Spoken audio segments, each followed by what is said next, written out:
vivido en primera, sino en segunda persona, y es la ansiedad.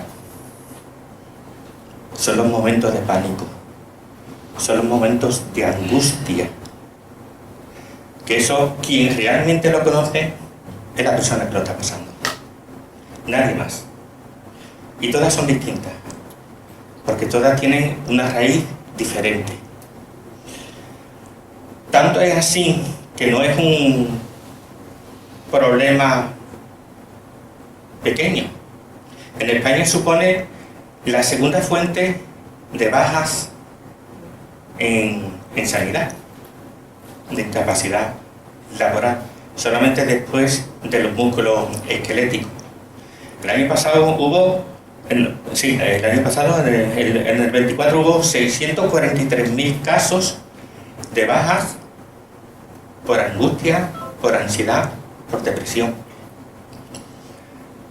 Y es un dato llamativo porque fue un 72% más que el 2023. Es decir, que es algo que va creciendo. Y curiosamente va creciendo en los países desarrollados. En los países que no están tanto en la zona de Europa ni Estados Unidos, en menos. Pero sin embargo, cuanto supuestamente mejor calidad de vida, peor estamos. Peor nos llevamos con nosotros mismos. Entre la angustia y la ansiedad parecen iguales, pero no son iguales. Son dos conceptos distintos. Pero es tan delgada la línea que los divide que muchos técnicos las juntan, las equiparan. Porque mientras que la ansiedad es una inquietud que la persona tiene, la angustia es un miedo, es un terror. Lo que pasa es que de la ansiedad, si no se trata bien, pasa generalmente a la angustia. Es un proceso que tiene, comienza por ansiedad y termina con la angustia. Pero, aunque son primas hermanas, el fin de esta patología solamente es uno: destruir a la persona, matarte por dentro, anularte de lo que eres, hacerte caer en lo más bajo que tu mente es capaz de poderte llevar. Ese es el fin. Dice la palabra del Señor que el enemigo vino para hurtar, matar y ¿qué más? Destruir. Y eso es una enfermedad, hermano, que destruye por dentro. Lo peor es que no solamente se destruye, sino que te autodestruyes, porque son factores socioemocionales y personales que no dependen muchas veces de influencias externas, sino que un mal recuerdo, una mala situación en el pasado, algo que te hace recordar. No necesita nada más el diablo que hacerte recordar algún episodio de tu vida para destruirte, para regar un poquito esa semillita que se quedó sembrada y que en menos de una fracción de segundos tú has dejado de ser quien eras. Tu vida no tiene valor ninguno. Y aquella semillita que estaba escondida hace años, de repente se convierte en un árbol gigantesco. Pero recuerda esto, hermano, hermana, que la ansiedad no te define como tú eres, que la angustia no te define lo que tú eres, porque eres hija e hijo de Dios. Eso no te lo quita nada, nadie. Eres hijo e hija de Dios. La sangre del Señor Jesús está muy por encima de todo eso. Aunque tú no te lo creas o aunque tú no lo puedas entender, la sangre del Señor Jesús está por encima de eso. Eres una hija, un hijo de Dios. Y por tanto, el Señor está contigo. El Señor está contigo en cada paso, en cada camino, en cada andar, en cada pensamiento. El Señor está contigo. Porque el Señor también tuvo crisis de ansiedad. Sudó sangre, ¿verdad? Decidme si no hay mayor crisis de ansiedad que sudar sangre. O sea que el Señor, cuando dijo, si tenéis problemas, tranquilo, que yo estoy con vosotros porque yo he pasado por eso. ¿Os acordáis de eso? ¿Os acordáis que está escrito en la Biblia? Pues es cierto, el Señor está contigo, a pesar de... Pero eso no te condena. No vas a perder la salvación por eso. No existe nada, en principio, que pierda la salvación a no ser que tú quieras, ¿no? Pero que el hecho de que una persona, un hermano, un cristiano, esté pasando por una crisis, no quiere decir que esté perdiendo la salvación. Quiere decir que el Señor está más cerca de ti. Está más cerca de ti. Porque el Señor se compadece.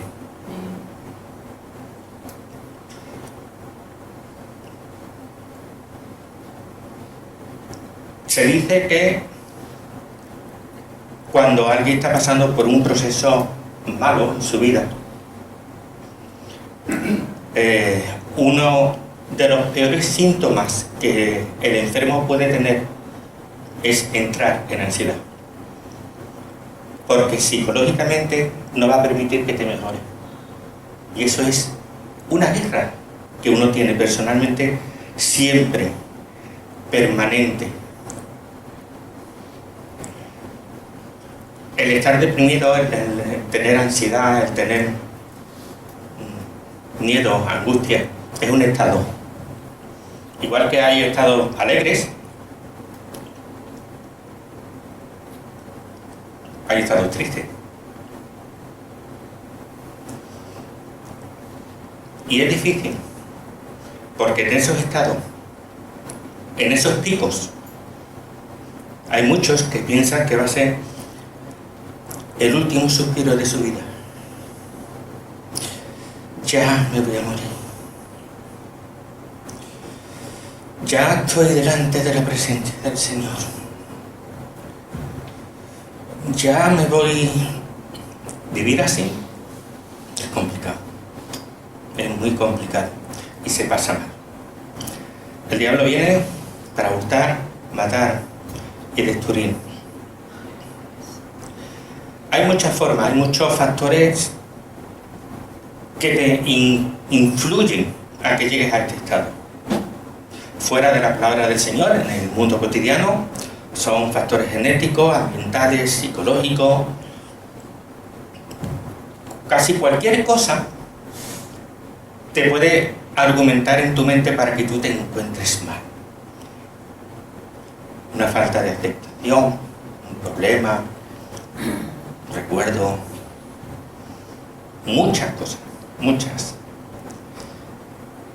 Por lo tanto es un tema muy complejo, ¿no? Al no existir una sola causa, es muy difícil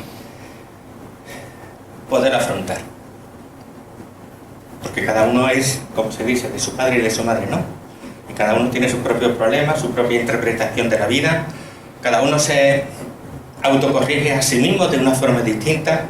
Y hay veces que las autocorrecciones personales muchas veces hacen más daño que beneficio, porque somos más propensos a autocondenarnos que a animarnos.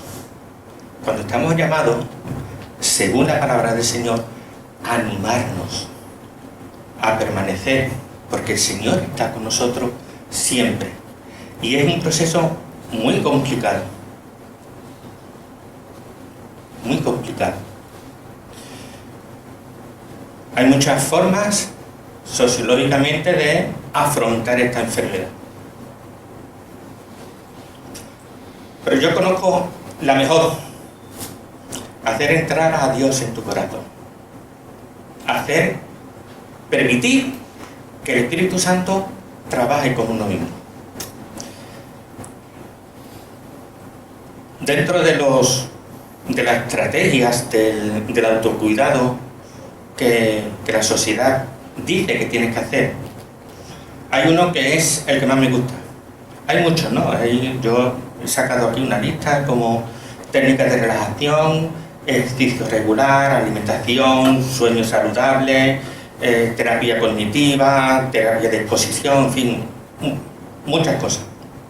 Pero hay una que es la que más me ha llamado la atención y la que más, como hijo de Dios, nos puede ayudar. Y es muy fácil: hablar con alguien de confianza. No guardarte solo para ti tu propio remordimiento, ¿no? Eso que te ahoga, que te asfixia. Búscate a alguien de confianza. Coméntaselo. Alguien que realmente sepas que te va a escuchar. Porque compartir tus sentimientos con alguien de confianza sí puede proporcionarte un espacio seguro para ti, para procesar esa ansiedad y reducir el impacto que hay en tu vida.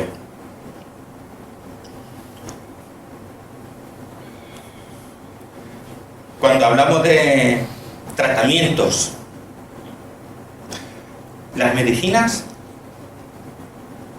y mira que hemos avanzado mucho en medicina. Ahora tenemos medicina hasta para que te crezca el pelo. Pero para la ansiedad, hermano, no existe una pastillita que te la tomes y digas, ya dentro de 8 horas, cuando te haga el efecto, la ansiedad desaparece. No existe. En absoluto.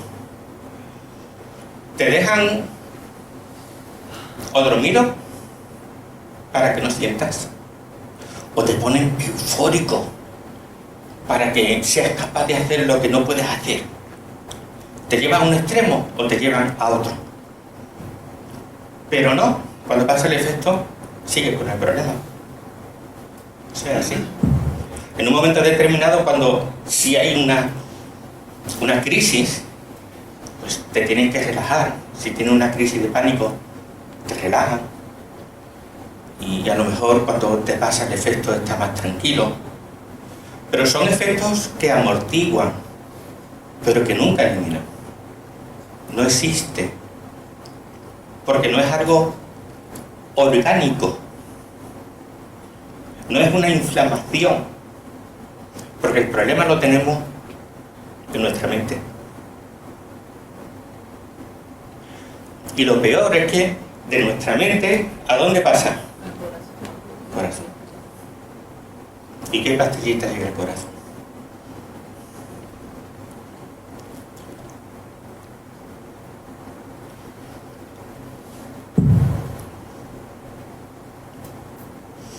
Esta es la forma que la sociedad tiene, que la ciencia tiene. Luego te dice, bueno, hay otras cosas que te pueden ayudar. Investigando, tú sabes, preparando la predicación, encuentras 4 cosas. El yoga, lo vamos a tratar, tranquilo.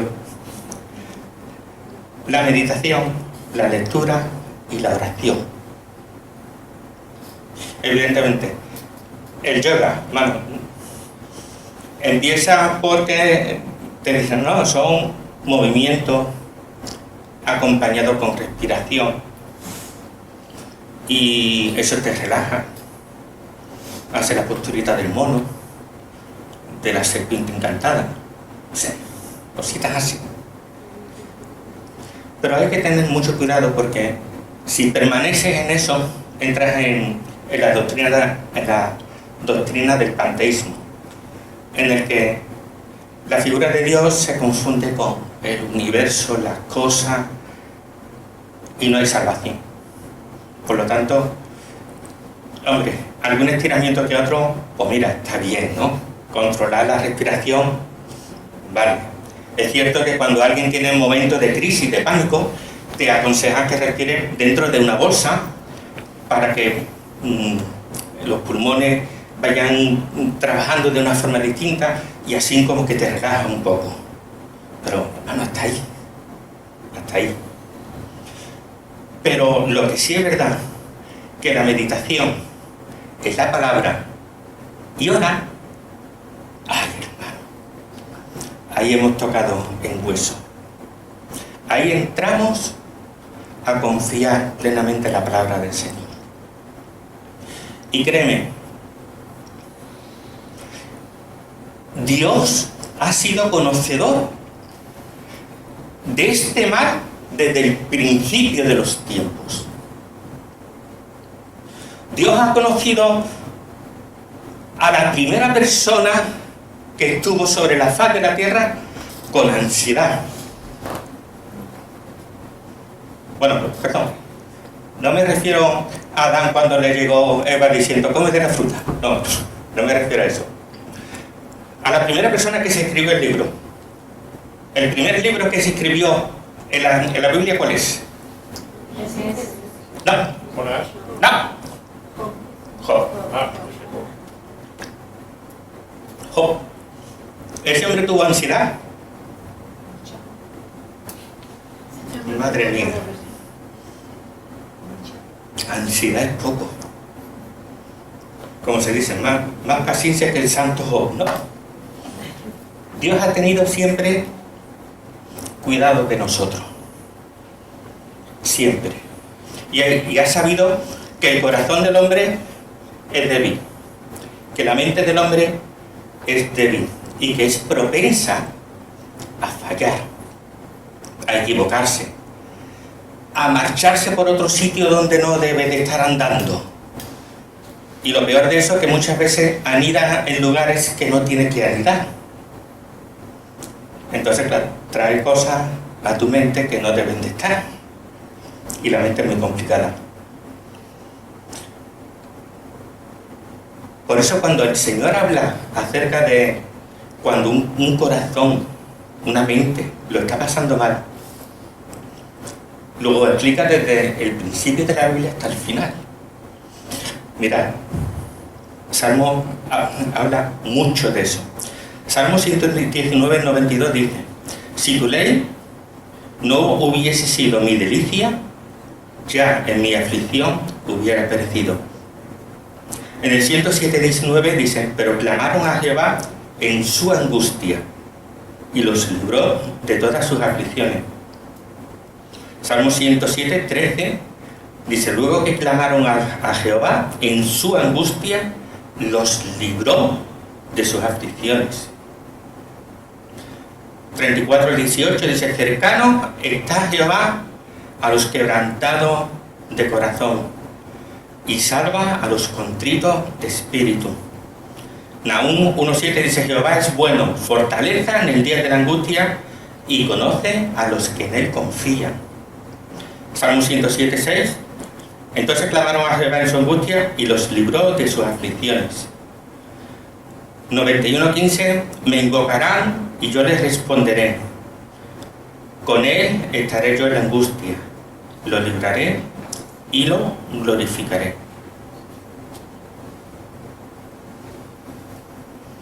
Si Dios no está con nosotros, cuando nosotros clamamos porque nos libere, no va a haber pastillitas ni tratamiento que nos ayude. No lo va a haber.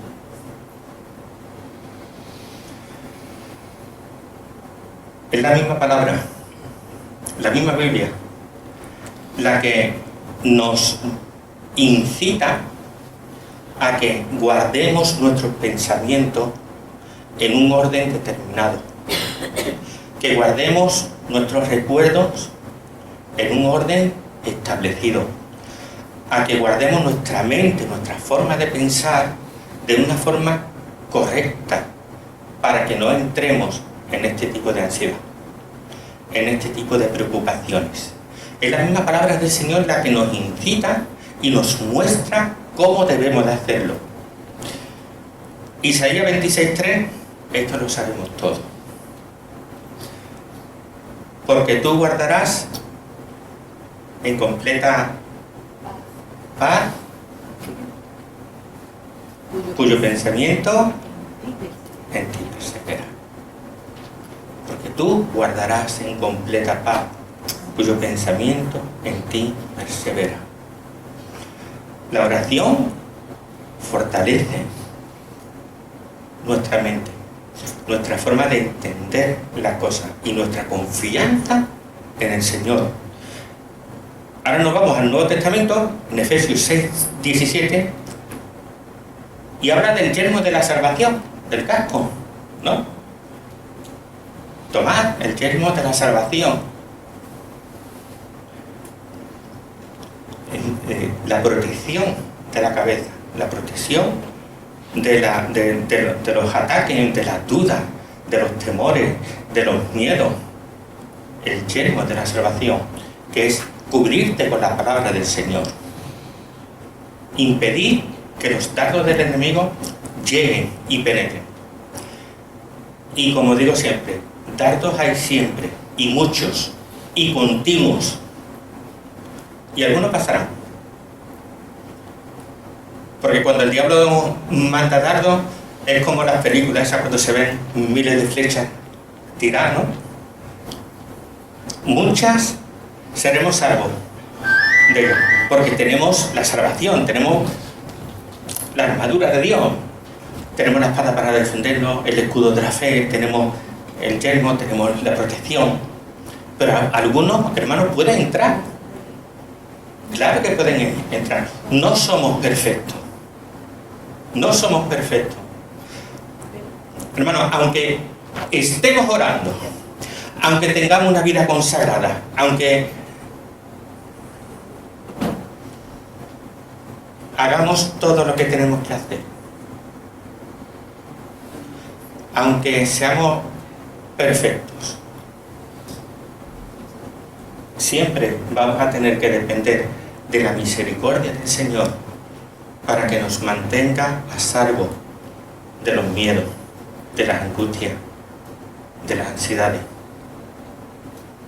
Porque no hay nada en nuestra mano que lo pueda limpiar nuestra mente.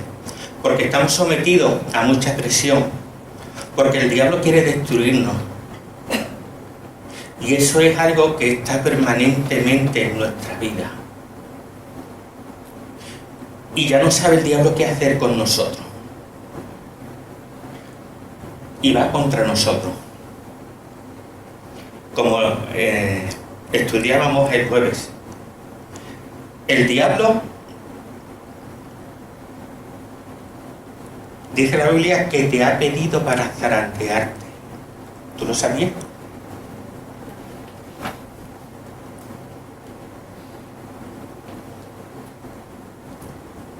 Te ha pedido para zarandearte, para debilitarte, para destruirte. Igual que Job. Te ha pedido a ti que me estás escuchando, y a mí también. El diablo nos ha pedido, le ha pedido permiso a Dios para destruirnos. Pero le ha tenido que pedir permiso a Dios. No lo ha podido hacer él solo. El diablo no tiene autoridad sobre nosotros. Y cuando tenemos ataques del diablo, es porque Dios lo permite. Y si Dios lo permite, es porque sabe que si en medio de la lucha nosotros nos acercamos a Él, vamos a conseguir dos cosas. Primero, que vas a vencer al diablo. Y segundo, que tu vida se va a sentir fortalecida y más cercana a Dios. Por eso somos tentados. Por eso muchas veces nuestra mente te dice que tú no eres, que tú no sirves, que tú no vales, que tú no llegas, que tú la has hecho mal, que la culpa la tienes tú, que no la tiene el otro, que tienes que seguir intentándolo, que la forma que tú tienes de actuar no es la correcta, que qué poca vergüenza para venir a la iglesia y presentarte y sentarte. Eso es lo que te dice el diablo, eso es lo que te dice la mente. Pero el Señor te dice, no te preocupes, yo estoy contigo. ¿Tú quieres ser salvo? Búscame, que yo estoy aquí. Clama a mí, que yo voy a estar por ti. Vi algo en Facebook. Una abuela, el niño tenía 5 o 7 años, con ansiedad. 5 o 7 años. No se le quitaba. Meses y meses y meses. Y la abuela, ya cansada, no tuvo más remedio que ya no le pidió a Dios. Ya se encerró en una habitación e hizo lo que dice la Biblia: oró fervientemente. El niño sanó radicalmente. Otra chica, un tumor terminal, decía: estoy ansiosa, sí, estoy ansiosa, pero le pido al Señor que me lleve a su presencia. Amo a mi marido, amo a mi hijo de 4 años, sé que voy a morir, sé que tengo ansiedad, pero la ansiedad no me va a apartar de la voluntad del Señor. Y yo sé que lo que dice Pablo tiene razón, que el estar en la carne es bueno para vosotros porque estoy con vosotros, pero para mí el morir es Cristo. Hermano, de verdad, ¿seremos capaces de pensar así? De verdad, el Señor es tan fuerte en nuestro corazón que lo amamos más que a nuestro propio hijo, que a nuestra propia mujer, que a tu marido. ¿Amas a Dios más que a todo en este mundo? Pues deberíamos, hermano, que nos lleve el Señor cuando quiera, porque una cosa está clara, como decía ella, una cosa está clara: todos vamos a llegar a la presencia de Dios, todos. No se va a quedar nadie por el camino, nadie. Y cuando me preguntan, ¿y tú qué les dirías a los demás? Que busquen a Dios, porque tarde o temprano vas a presentarte delante de la presencia de Dios. Y prefiero que me diga Dios: te reconozco por la sangre de mi hijo, a que me diga: no te conozco, apártate de mí.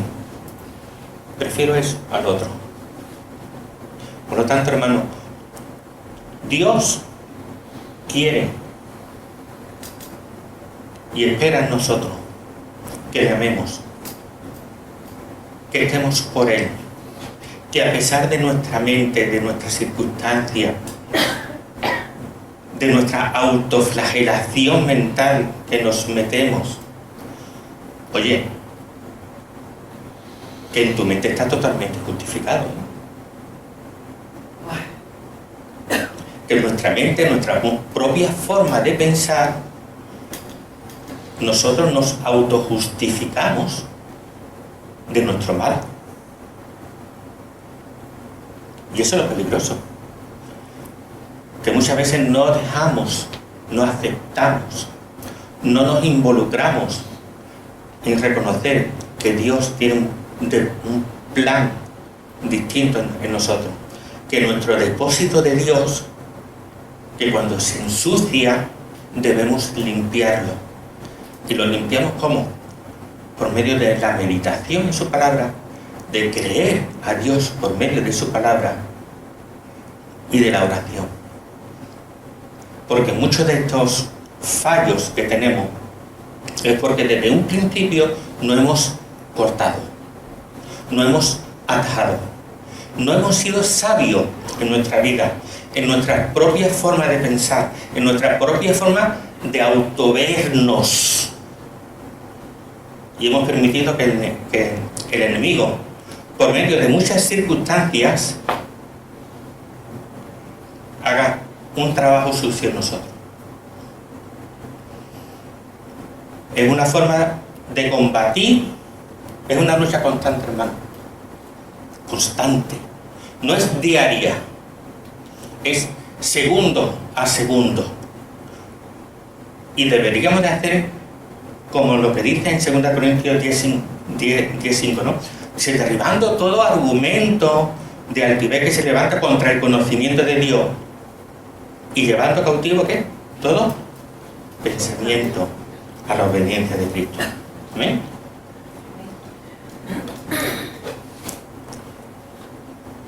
¿Cómo tenemos que pensar? Filipenses 4, del 6 al 10.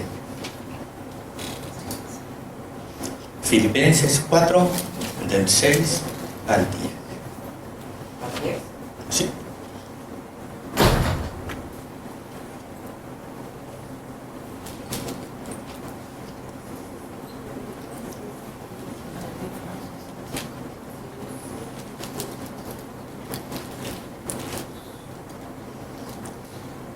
Amén.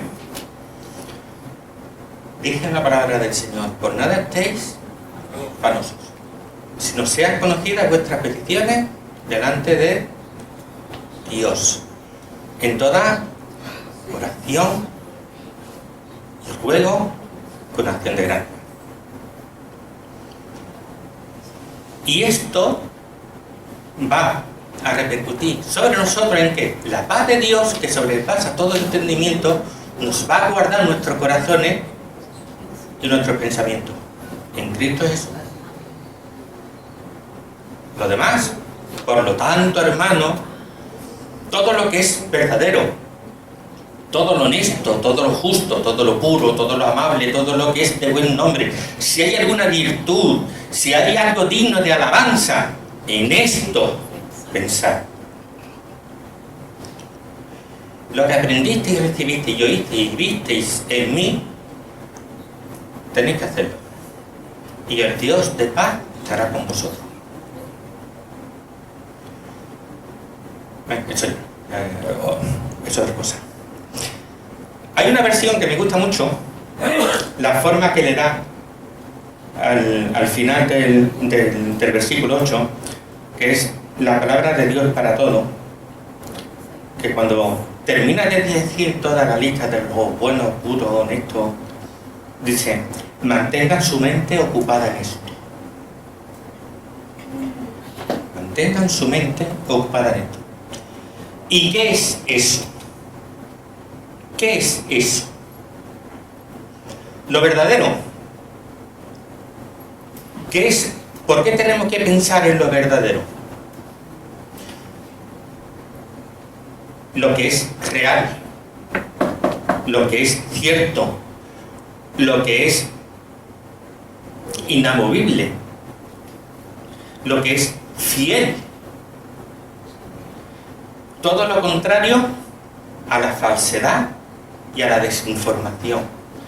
Tenemos que pensar con juicio.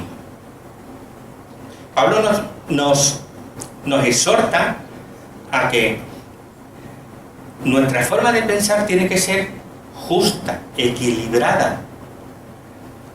Porque si nos desviamos de todo lo que ha dicho, entramos en confusión. Porque si en vez de pensar en lo justo, pensamos en lo injusto, o si pensamos en una información verdadera, pensamos en una desinformación o en una falsa noticia, pensamos mal. Tenemos que pensar en lo que es honesto. Tenemos que pensar, de reflexionar en lo que es respetable, en lo que tiene buena reputación, en lo justo, pensamientos y motivos limpios en todas las áreas de nuestra vida. Que nuestra mente sea limpia, que no esté contaminada por nada que tenga que ver con el pecado. Que nuestro pensamiento sea justo, de justicia, de equidad, puro, amable, que inspire amor, en algo que te inspire reconocer a otro, no en el odio, no en el resentimiento, en el amor, de buen nombre, en algo que genere una buena reputación, algo que agrade a Dios lo que se está haciendo, no malas obras, no pensar a ver cómo escabullo una factura para que no pensar voy a aprovecharme del wifi del vecino porque no tiene.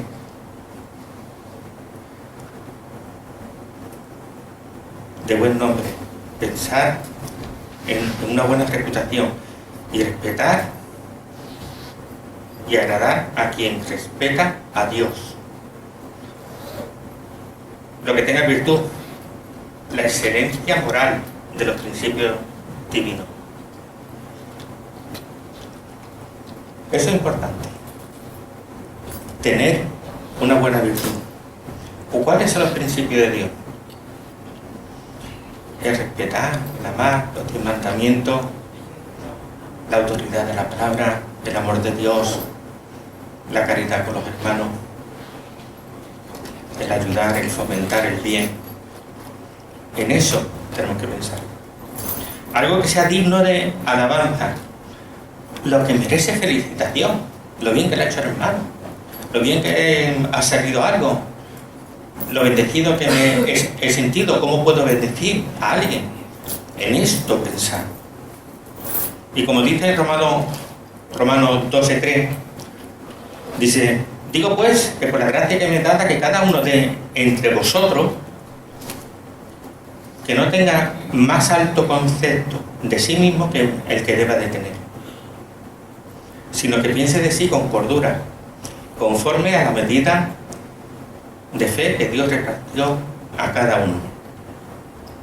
Por lo tanto, hermanos, son filtros que nosotros como hijos de Dios debemos de aplicarnos, porque nos previene de ansiedades.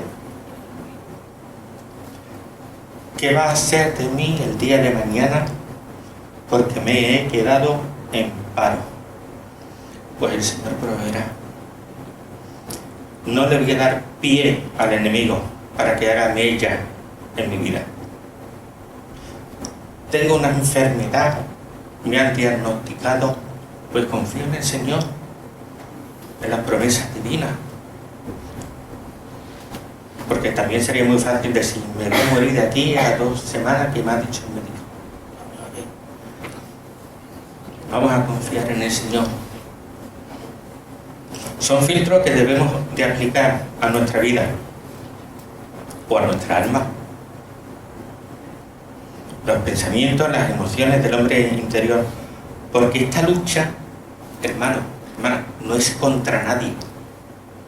Hombre, es que podemos decir que es contra principados y potestades. Vale. Pero esta lucha de la ansiedad, de la angustia, es contra uno mismo. Es contra ti. Es una pelea interna. Es una pelea que, como decía antes, ninguna pastillita te puede decir que se te quita. Pero sí hay un poder de Dios que te puede liberar, que te puede sanar. Porque todo lo que el hombre no puede llegar con la mano, ahí llega el poder de Dios, la misericordia del Señor. Para eso hace falta, bueno, primeramente aceptar que estás mal, que tienes un problema, dejar que te ayuden, que también es necesario. Dejar que te ayuden significa que acepta la ayuda. Es decir, que si un hermano te dice, sí, entiendo que estés mal, voy a orar por ti. No, hermano, no hace falta que ore. Sepa que pida ayuda. Vamos a orar. Y confía en esa persona. Confía en alguien que esté fuerte en el Señor, que te pueda ayudar, que te pueda bendecir. ¿Y sabes una cosa? Que ahí entra la iglesia.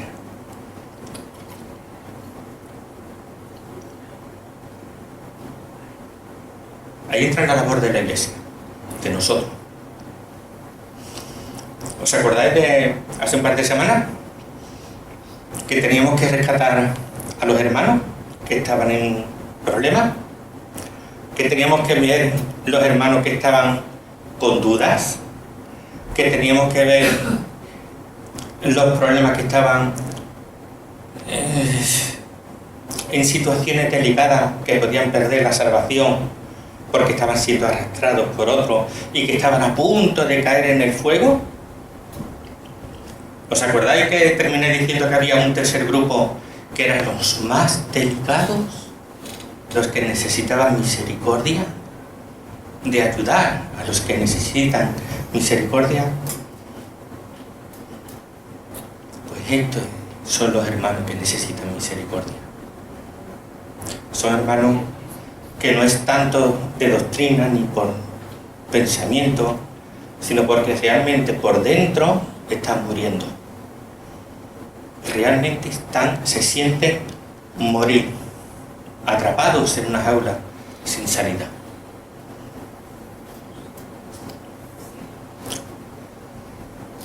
No podemos ser tampoco, como comentaba antes, la iglesia que remata a sus miembros, a sus heridos.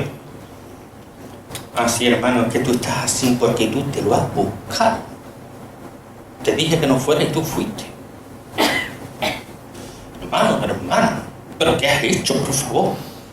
Si eso no tiene ya perdón de Dios, ¿cómo te vas a congregar con nosotros con el pecado que tú tienes? Rematamos a los heridos. Cuando la iglesia tiene que mostrar misericordia, mostrar amor, reconciliación al hombre con Dios. Esa es misión de la iglesia.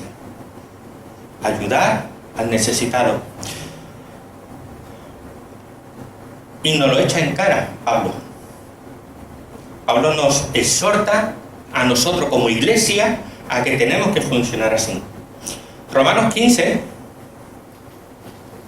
del 1 al 6, dice: así que los que somos fuertes debemos soportar la flaqueza de los débiles y no agradarnos a nosotros mismos. Cada uno de nosotros agrade a su prójimo en lo que es bueno para edificación. Porque ni aun Cristo se agradó a sí mismo, antes bien, como está escrito, los vituperios con los que te vituperaban cayeron sobre mí, porque las cosas que se escribieron antes para nuestra enseñanza se escribieron, a fin de que por la paciencia y la consolación de las Escrituras tengamos esperanza. Pero el Dios de la paciencia y de la consolación os dé a vosotros un mismo sentir según Cristo Jesús, para que unánimes a una voz glorifiquéis al Padre, al Dios y Padre de nuestro Señor Jesucristo. La iglesia está obligada y llamada a ayudar, a mantener, a sostener, a reedificar al hermano necesitado. No cabe decir, como tú hiciste, ya no puedes. Dios te tomará esa palabra en cuenta. Cuando la sangre del Señor Jesús fue derramada por todos, nosotros no somos nadie, ni tenemos autoridad ninguna para autocondenar a nadie por el pecado de nadie. Es más, tenemos que soportar las flaquezas de los débiles. Y en nuestra madurez, consolarlo, ayudarlo y reedificarlo, restaurarlo. Y solo hay dos formas para salir de este atolladero.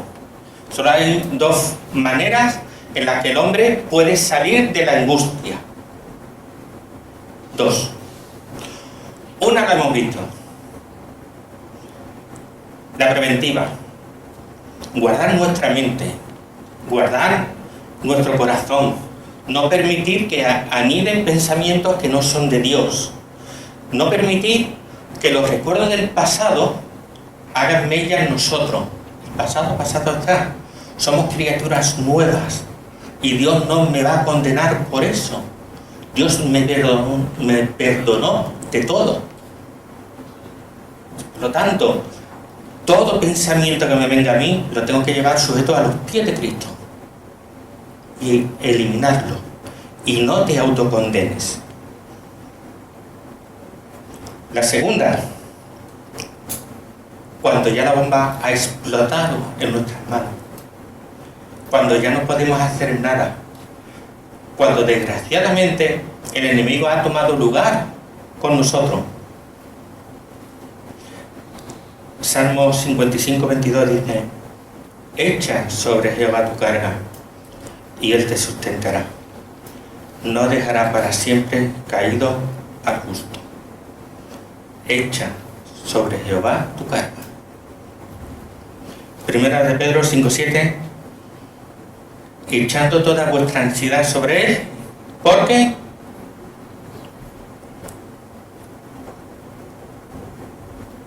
Él tiene cuidado de nosotros. Por último, Filipenses 4, 6, 7: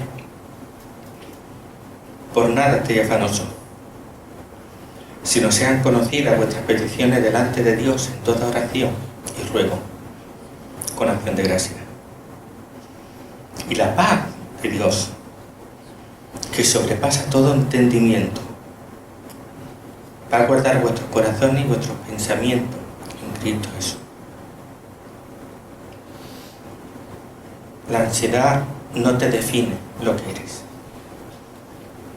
Tu problema en tu corazón, en tu mente, no te define lo que eres.